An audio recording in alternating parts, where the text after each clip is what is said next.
I'm excited about today, and if you have ever checked a gun off of your wish list, well, you know exactly why.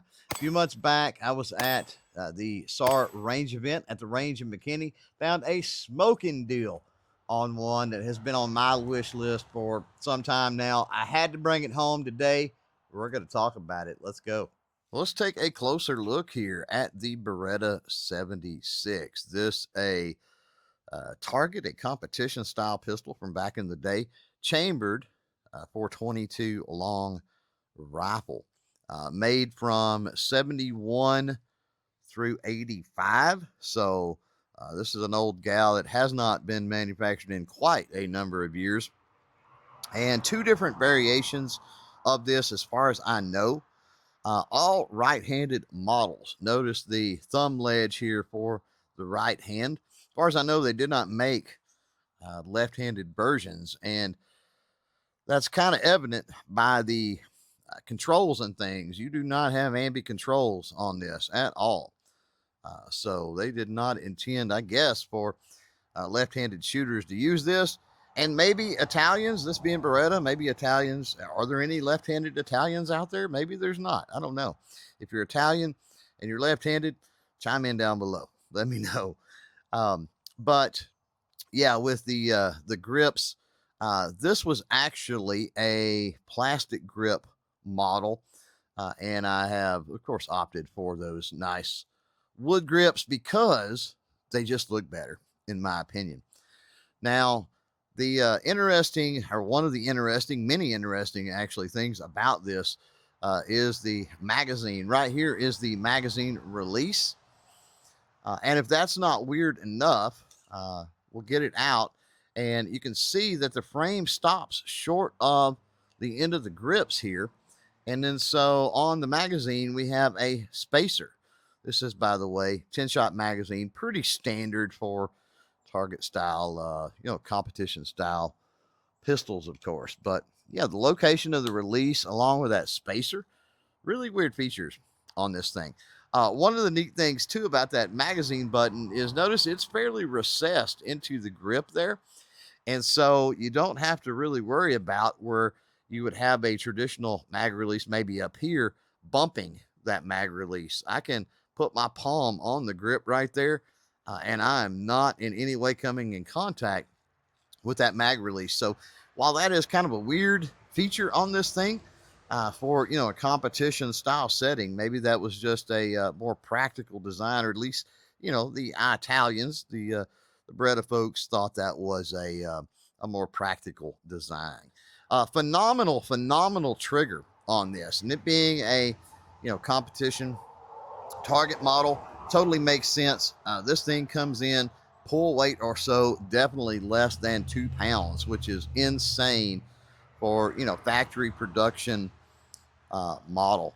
Now, if we look at the top portion here, kind of the shroud, if you will, the finish on this is textured, which is neat, and that has a rib that goes all the way the length of the pistol here for maximum sight radius.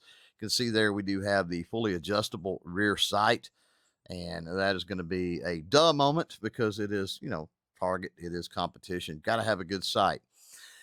With the sight, if we get the action back, here is the slide back here, that portion right there, we can see that it extends past, but it does not touch. There is a gap between the slide and that upper shroud area where the sight is, and that's going to be an obvious thing. You don't want your sights moving while you're shooting, of course.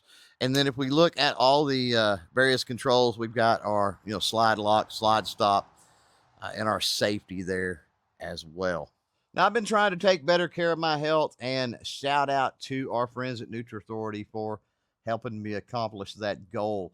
With, of course, the blessing of my primary care physician, they had me on a regimen of pump capacitor, thermite, test authority, and equilibrium. And so what I suggest, if you want to get on the road to better health, is, of course, get with Nutra Authority.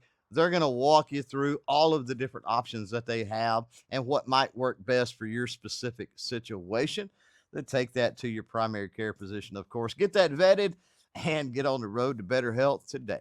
As far as accuracy on this thing goes, I've had it out multiple times just with some regular good old Remington Golden Bullet ammunition, and have shot multiple groups multiple times through this thing at 25 yards, and even with that just off the shelf, pretty rudimentary standard ammunition, this thing holds excellent groups.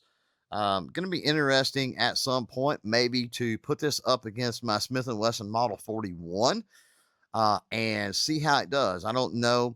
I think that on a good day, I think it could probably beat the 41. If this has a good day and the 41 has a bad day anyway, I think it certainly could. I think it's capable of running with and hanging with the 41. It certainly has that feel. Just the way that the action is set up, the way that everything is weighted on this thing, it shoots really, really well. It's got a good feel, a good balance to it in the hand, at least if you're right-handed. Again, if you're left-handed, you're kind of out of luck. I don't know if there are some maybe aftermarket options for left-handed thumb rest style grips for this thing, but even if there was, you would still have that magazine button down there. Now, whether we're talking about subsonic or supersonic ammunition, I've ran both through this, and it cycles everything pretty much fine. And it makes sense because we do not have a whole lot of slide mass back here. So it's not going to take just a whole lot to be able to cycle this thing. And no, with the vast majority of, precision shoots, competition, target shoots, that sort of thing, typically you will see subsonic ammunition in that match grade stuff. And so it makes sense that this would be designed in a way that it would run that stuff properly without any issues. So far, the Beretta 76 here has not disappointed, and it is one more check on that wish list. Of course, if you're like me, you're constantly adding things to that wish list too. Let's be honest. Which brings me to kind of the question of the day. What kind of cool guns are on your wish list? Drop those down in a comment below. I would love to know. Now, if you've made it this far, it's pretty obvious you are into Target 22s, most likely. And just so happens, a few months maybe before I picked this one up, I did a little battle royale with some of the better, let's just say, 22 Target pistols in my stable. And I'll put that video up here on the screen so you can check it out next.